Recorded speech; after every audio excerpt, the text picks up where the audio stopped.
Assalamu alaikum wa rahmatullahi wa barakatuhu. This is MTA International USA Studios in Silver Spring, Maryland. My name is Ahmad Khan and I will be moderating today's discussion on Islam Ahmadiyya in America. Our esteemed panelists today are Brother Al-Haj Habeeb Shafeeq of Orlando and Brother Al-Haj Yaqub of Milwaukee. All right. Brother Al-Haj Habeeb Shafeeq has served in the education industry as a social services consultant, services professional. He acquired his master's in public administration. He worked in city government planning. He worked in special projects planning. He's a world traveler. His passion is community service and education. And in his off time, he loves to cook and garden. Thank you. Thank you for having me. Brother Al-Haj Yaqub served in the military during the Vietnam era. He has served as an executive manager for proprietary schools. He's worked in the nonprofit for 10 years. He's worked as quality control in the American Society of Mechanical Engineers as a code inspector. He's described as a writer, a thinker, and a scholar. Thank you for having me.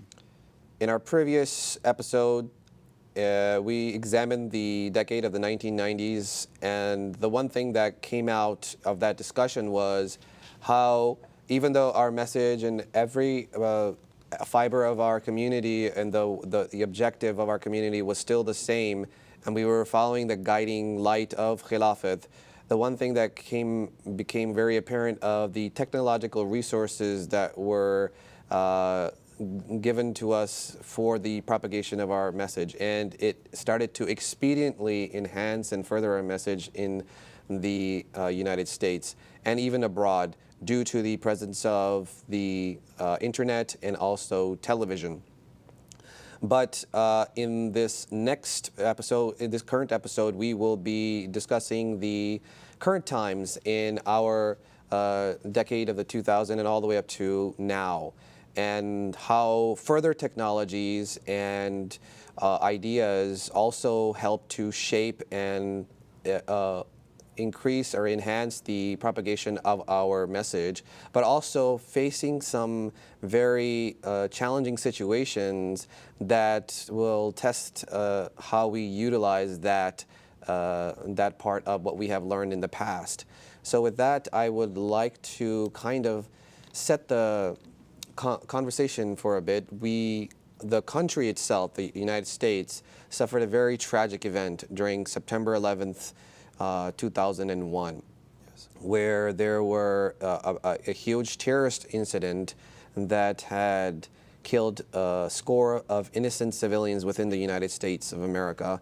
Primarily, the World Trade Center was destroyed completely, and thousands were killed there. And then other cities, for instance, Washington, D.C. and the Pentagon was damaged and destroyed a little bit. And then the fourth plane, which was also killed the people on the plane. So we had innocent civilians, Americans, a lot of Americans being killed.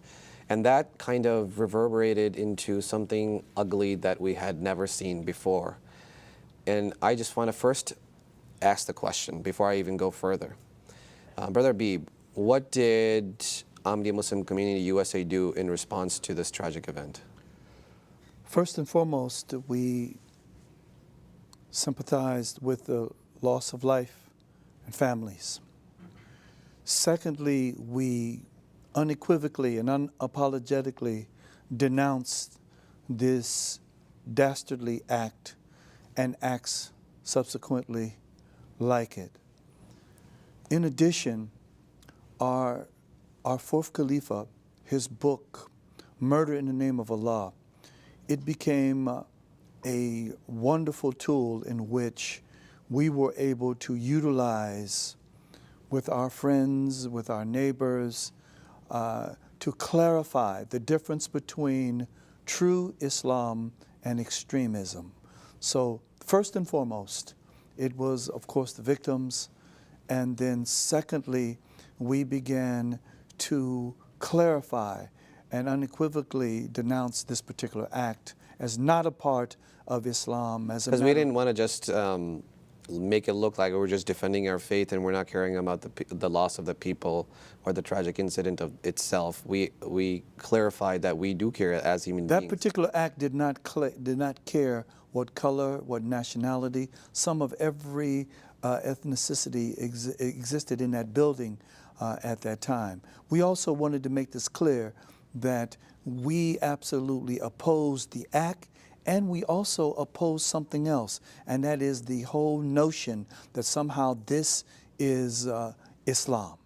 And so we categorically began campaigns and sincere outreach to the American public and the world that first of all, we denounce the act, and these acts anywhere have nothing to do with the Holy Prophet ﷺ or Islam. And some of the ways that we denounced these acts were in open media formats or Yes. in public addresses or in speeches in many different ways, right? Even in conversation, we made it known of what our community represented. And we began to formulate specific targeted campaigns. The American public responds very, very favorably with specific targeted campaigns. And so we took up on this useful tool as a way in which we could begin to clarify what true Islam really was. And we'll kind of allude to that, one particular part of that campaign, but the campaigns you're talking about that started to happen in 2013, 2014, and 2015, like Muslims for Peace or Muslims for Life and Muslims for Loyalty. And specifically, Muslims for Life was actually also highlighting the incident of 9/11 and saying that we as Muslims remember that event along with the nation, and in response to that, we would like to give our blood as Muslims. And we held hundreds of blood drives across the nation. Absolutely. 70 chapters across the nation, that we want to give our blood in response to this horrific event because we want to save lives as Muslims. This is what our That's correct. this is what our faith teaches us through the Holy Quran, and we highlight a very prominent verse in the Holy Quran which says that if you kill one human being, it is as if you kill entire humanity. Right. And if you save one life, it is as if you save entire humanity. And this is chapter 5, verse 33. So we kind of took that teaching from the Holy Quran and made that more prominent for the American people, that we care as much or even more than what you think we do. Right. Yes. So, Brother Yaqub, what were some of the things the community did, and you can name, besides the events or besides the campus, you can name other things as well. What are some of the things that the community did on a practical level that we accomplished to facilitate the distinction between true Islam and extremism? Well, we invited the community to our mosque. And as an example, I'm from Milwaukee. We had relationships with members of different churches. And right after 9/11, we sponsored an event at our mosque where we invited all of our friends that were from different religious affiliations and religious groups to come and ask us questions so that they can be satisfied as to what this really is, to make a distinction between true Islam and the extreme. So what happened when you invited them and they and you said to them to ask questions? That opened up dialogue. Yes. That's where everything really starts, is open up dialogue. So you had many people that, you know, they were our friends, but we never really knew what was in their hearts about Islam. As an example, I invited a nun to an event where the missionary, our regional missionary, was addressing some of the issues that deal with 9/11, and the nun wanted to know where were the women. And you know, we hear that Muslims keep women chained up and they're not able to express themselves and so forth and so on. So we made that she asked the question over the public address system inside the mosque, and we asked our sisters to respond to that. So they did, they responded to it, but they also invited the nun over to meet our ladies, and I saw that particular nun a day or two later, and her total perception of the Muslim woman had completely changed. So she came with a precept in mind. Yeah. And then when you had this civil dialogue, Right. it changed. Changed everything. And understood the true teachings of Islam. Right. That we were trying to represent in our community. Right. One of the things that became very apparent, and that was a lot of the notions that people had were not coming from Islam. They were coming from other sources, but no one ever made any reference to the Holy Prophet sallallahu alaihi wasallam, or the Holy Quran, or any of his practices about any of these notions. These were just things that have been floating around in the air about Muslims for decades, if centuries, go all the way back to the Crusades, I would imagine. So we were able to clarify a lot of things. In this tragedy, we came together as a community, and by the teachings of the Holy Quran and by the guiding light of khilafat, we were able to cohesively create this kind of response and this kind of civil dialogue with the American people so that they can understand what true Islam is. That's great. Another very important event happened right after that in our community was the passing away of Hazrat Khalifa al-Masih IV. May Allah have mercy on him. He passed away in 2003, and that brought about another transition in khilafat to the fifth khilafat. And I will just give some anecdotal information regarding that on my own, as I've experienced it myself in this particular time, and to understand what you had mentioned in your own personal experience about the third Khalifa, and then about your father with the second Khalifa. And I can kind of finish off with the fifth Khalifa, Good. my experience. And it was that time period where you had a little bit of uncertainty in your heart, but everything kind of was washed away with the enormous faith that everybody surrounding you had. So that increased that part of it within your own heart, number one. Number two, even if you weren't able to go and visit at that point, attend the funeral of the fourth Khalifa, because of MTA, you were like there. Right. And the technology, like we said in the beginning, which was helping us to not only propagate the message of Islam to the external audience, but also to keep us more cohesive now. Yes. Right. To Exactly. get us close to khilafat, and this is one of the ways. And I'll just kind of give you a recollection of what most people talked about, a very important event that happened that was unbelievable. In fact, in one incident, it even created people to join the Ahmadiyya Muslim community just by watching it. Okay. And this was the event when everybody was standing in line in front of the street of where the Fazl Mosque is in London, UK. And there were all sorts of people from all over the world, including many US youths who, at a heartbeat's notice, dropped everything they were doing and they went. If they had the opportunity to go, they just went, and they were there waiting for this transition to happen. And then when it did happen and he came out, the fifth Khalifa, Hazrat Mirza Masroor Ahmad, may Allah be his helper, he said to sit down. There was a huge line. The line was extended all the way into the streets. And when they heard that voice or that command from their Khalifa, they didn't care where they were. They just sat down on the street, wherever they were, even if it was dirt. Right. And I can only imagine why somebody would then convert to the Ahmadiyya Muslim community just Right. by watching that kind Absolutely. of behavior. Right. it exemplified that moral, I would say, fortitude that Ahmadiyya Muslim community builds within us. Yes. Right. So that's something that I wanted to kind of share with that incident. And with that, I wanted to discuss his visit, which happened in 2012. He first, just to give you some context, he did visit the U.S., the first visit in U.S.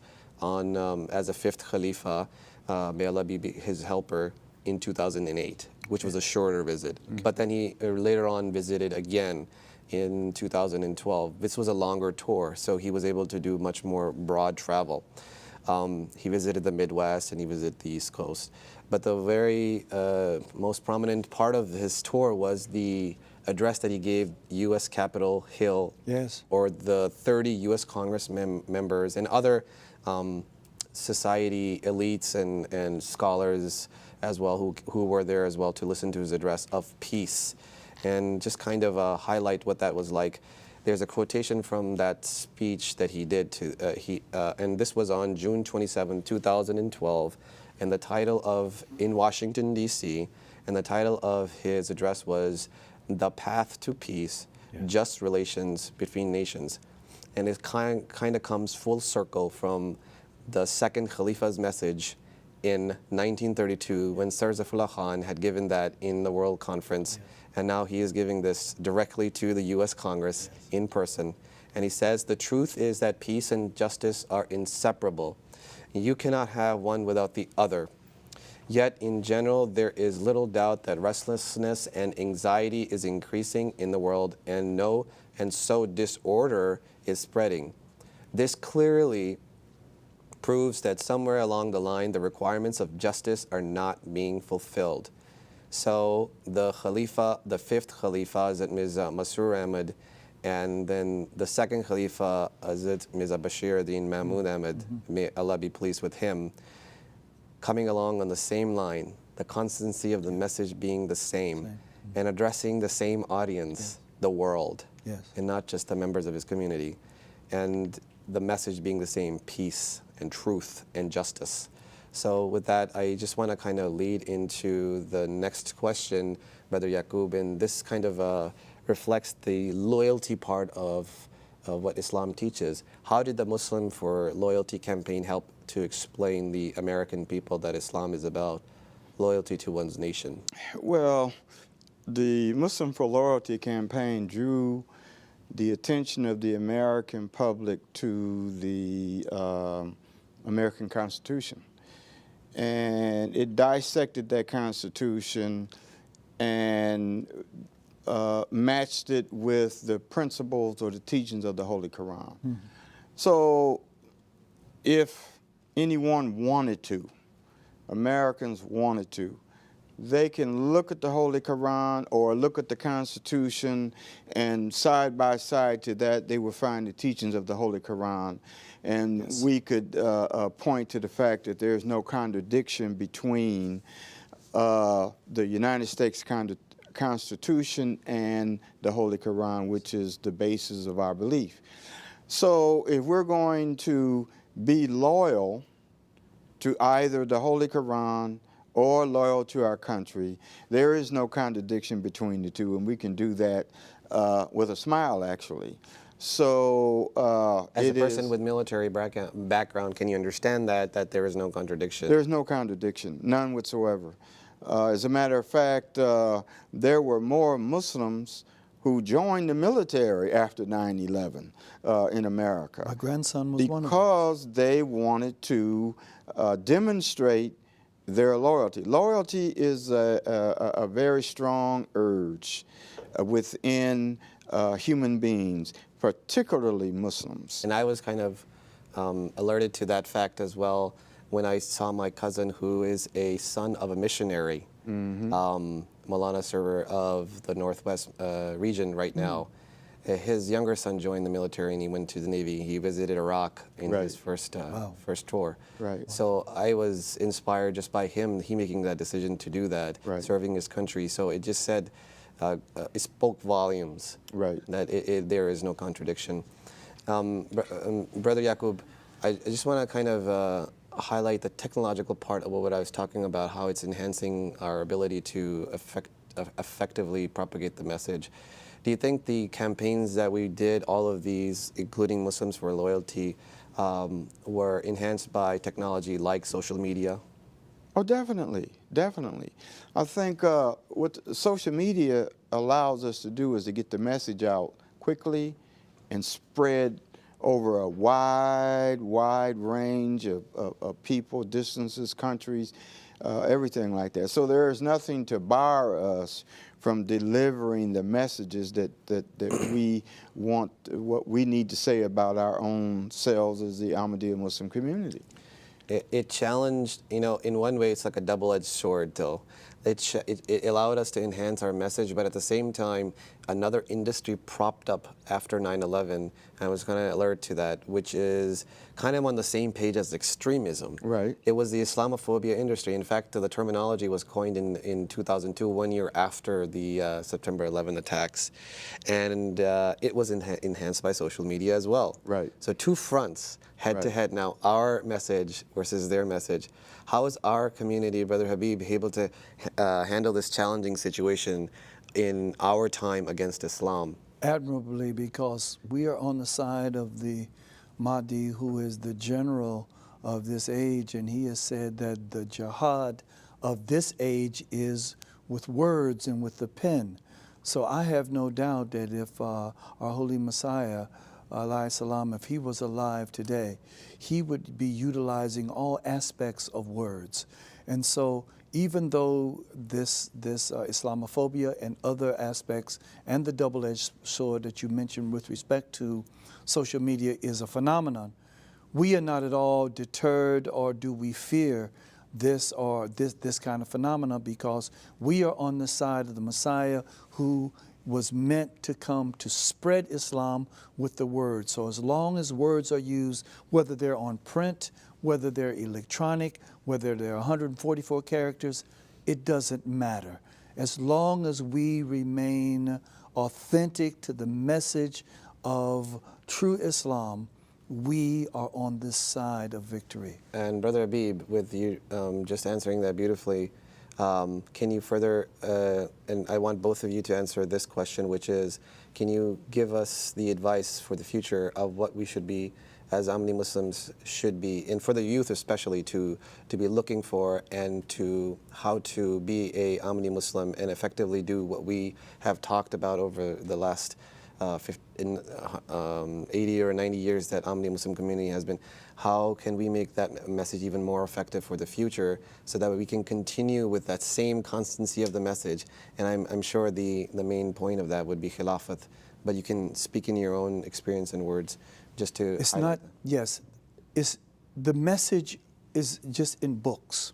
We have to take the message out of books and put it in our day-to-day lives.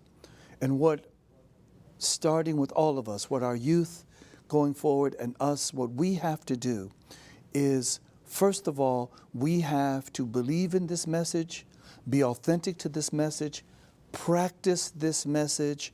We have a 10-step GPS map. You're referring to the 10 conditions The 10 of Bayat. conditions of Bayat. If we follow those 10 conditions of Bayat, that is our GPS, that is our roadmap. So It is an oath that we've taken already. But it's not just an oath. It is a pledge that I am going to sell myself to the Khalifa of the time to live my life, not just to preach the message, but to live my life according to these precepts. That's more than a message. That requires something that our Khalifa constantly reminds us of, and that is self-reflection, self-reformation. So, in short, for me, the message must transcend into our day-to-day lives. Brother Yaqub? I don't want to add anything more to that. I think that's a complete statement. It's being able to live what you say you believe. And it kind of comes full circle too, in one way, that in my own experience, that a contingency of youth went in the 70s to visit their Khalifa, and because of their love of the Khalifa, to seek guidance. And they did that, and they were awe-inspired by a person who they hadn't seen before in person. In our case, that's not the case because of such wide travel, but even so, in 2014 and 2015, the youth of our time were able to do the same thing and visit their Khalifa, and I was Right. part of that group. So I got to experience that personal experience as a personal experience, to understand the love of that Khalifa, to know that is our guiding light, and to know that we did make that pledge and we have to follow that pledge.